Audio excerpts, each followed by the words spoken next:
What is the situation with the trades in terms of the membership deficit? What are we seeing in terms of people leaving trades versus new blood coming in? So for the last 10 years, the math has not been good. For every 5 tradespeople who retire, 2 replace them. Take it 2 generations forward, maybe 2.5, and we're at 0, right? The average age of the average person working in the construction trades is, in some cases, it's mid-50s. So there's a lot of pressure on the demographic, right? That's a thing. But what you said before the break is completely true. The number of people who are affirmatively not working, who have chosen not to work, we're now at a place, according to Nick Eberstadt, a terrific economist who I respect a lot on this issue. He says we've never been here in peacetime. It's not just the 10 million you mentioned, it's the 7.2 million in the key demo, 25 to 54, able-bodied men affirmatively out of the workforce. So part of the reason I'm looking at myself here on Dirty Jobs, God help me, thing's been on the air 20 years now. We keep doing that show because it's really important to me to show people portrayals of work that still look like the kind of jobs that I grew up with. And so there's something going on in the country. It's bigger than balloons, and it's more complicated than unemployment numbers. That number, by the way, as I understand it, is really an artifact of the Great Depression. There was a time when we talked about the number of people being out of work as a number that was in lockstep with the number of jobs that didn't exist. Those days are over. There's 11.5 million open jobs right now. There are 10 million people sitting home looking at screens. Something's changed. Now, here's what's changed. Culturally, it was about college. And there is a bias against the trade jobs. Now, Mike and I talk about this all the time. He's got great experience with his shows and everything that he's been doing and his specials and his foundation.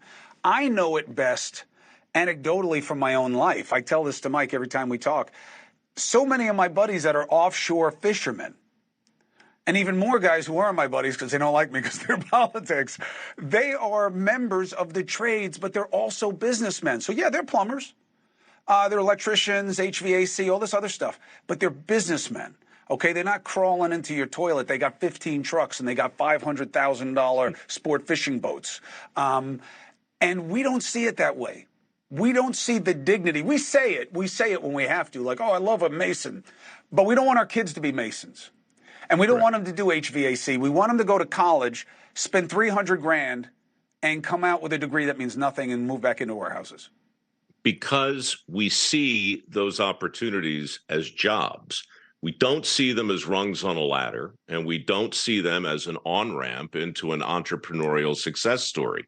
The guys you're watching right now in these clips, yeah, some are employees, some get a W-2, others get a 1099.